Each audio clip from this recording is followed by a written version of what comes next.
राजस्थान के अंदर का जो भी 1857 की क्रांति हम पढ़ते हैं तो उससे पहले हमें पढ़ना पड़ता है उसकी सहायक व अधीनस्थ संधियाँ।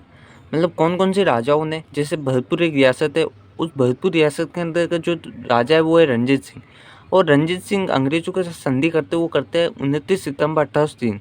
मतलब राजस्थान के अंदर जब हम 1857 की क्रांति पढ़ते हैं तो उस 1857 की क्रांति से पहले हमें ये पढ़ना पड़ता है कि उस समय कौन किस किस रियासत ने कब कब संधियाँ करी। ये पढ़ना बहुत ज़्यादा ज़रूरी होता है क्योंकि एग्ज़ाम में इससे काफ़ी ज़्यादा क्वेश्चन बनते भी है। तो हम पढ़ेंगे 1857 की क्रांति। तो 1857 की क्रांति पढ़ेंगे तो उससे पहले हमें संधियाँ पढ़ना बहुत ज़रूरी होता है। सहायक व अधीनस्थ संधियाँ हम देखेंगे तो 1803 में अलवर और भरतपुर ऐसी दो पहली रियासत थी जिन्होंने सर्वप्रथम राजस्थान के अंतर्गत संधियाँ की थी।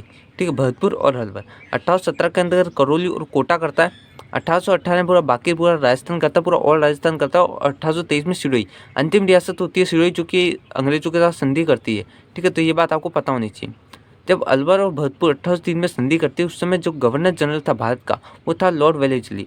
गवर्नर जनरल मैं आपको अच्छे से बताऊंगा 1857 क्रांति के समय गवर्नर जनरल एजीजी और पॉलिटिकल एजेंट क्या होता है।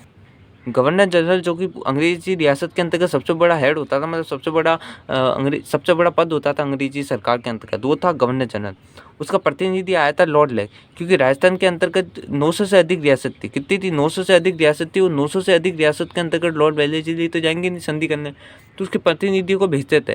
तो उस समय जो प्रतिनिधि आया था राजस्थान के अंतर्गत वो आया था लॉर्ड लेग। ठीक, कौन आया था? Lord leg. और 1817-18 के अंदर संध्या होती उस समय जो गवर्नर जनरल था वो था लॉर्ड होस्टिंग। और लॉर्ड होस्टिंग उस समय गवर्नर जनरल था। और उस समय जो प्रतिनिधि आया था राजस्थान के अंतर्गत वो आया था चार्ल्स मेटको। और जॉन मेलकम जो कि दक्षिणी रियासत के अंतर्गत आया था। कौन सी रियासत? दक्षिणी रियासत के अंतर्गत आया था, जैसे डूंगरपुर, बांसवाड़ा, प्रतापगढ़ होगी। तो ये दक्षिणी रियासत है। उस समय जो प्रतिनिधि आया था वो आया था जॉन मेलकम।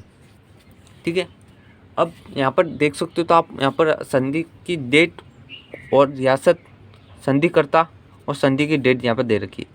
भरतपुर जो संधि करती वो करती 29 सितंबर 1803 में रंजीत सिंह के नेतृत्व में, मतलब रंजीत सिंह उस समय राजा थे जो अंग्रेजों के साथ संधि करती है 29 सितंबर 1803 में। अलवर संधि करता वो करता है 14 नवंबर 1803 में। बख्तावर सिंह उस समय अलवर के राजा रहते हैं। करौली करता है 9 नवंबर 1817 में। हरबख्शपाल उस समय राजा रहता है। टोंक करता है 15 नवंबर 1817 में। नवाब अमीर खां उस समय राजा रहता है टोंक का। कोटा करता वो करता है 26 दिसंबर 1817 में। महाराव उमेश सिंह यहाँ के राजा रहते हैं। जोधपुर 6 जनवरी 1818 में मानसिंह के उस समय राजा रहते हैं जोधपुर के। उदयपुर 13 जनवरी 1818 महाराजा भीम सिंह उस समय राजा रहते हैं। बूंदी 10 फरवरी 1818 राव विष्णु सिंह उस समय बूंदी के राजा रहते हैं।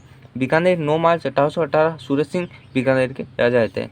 जयपुर 2 अप्रैल 1818 सवाई जगत सिंह द्वितीय उस समय राजा रहते हैं। किशनगढ़ 7 अप्रैल 1818 कल्याण सिंह किशनगढ़ के राजा रहते हैं। प्रतापगढ़ 5 अक्टूबर 1818 महाराव सामन सिंह उस समय राजा रहते। डूंगरपुर 11 दिसंबर 1818 जगत सिंह द्वितीय उस समय राजा रहते। जैसलमेर 12 दिसंबर 1818 महाराव मूलराज द्वितीय उस समय राजा रहते। बांसवाड़ा 15 दिसंबर 1818 महाराव उमेश सिंह उस समय राजा रहते।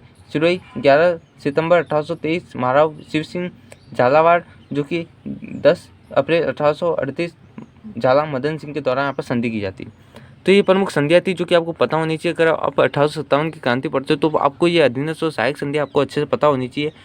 ठीक है, अब हम 1857 की क्रांति पढ़ेंगे।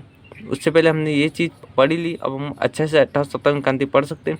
वीडियो पसंद आया तो वीडियो को लाइक करना, चैनल पर न्यू तो सब्सक्राइब करना। जल्दी अगली वीडियो मिलते हैं, जब तक के लिए बाय बाय, थैंक यू।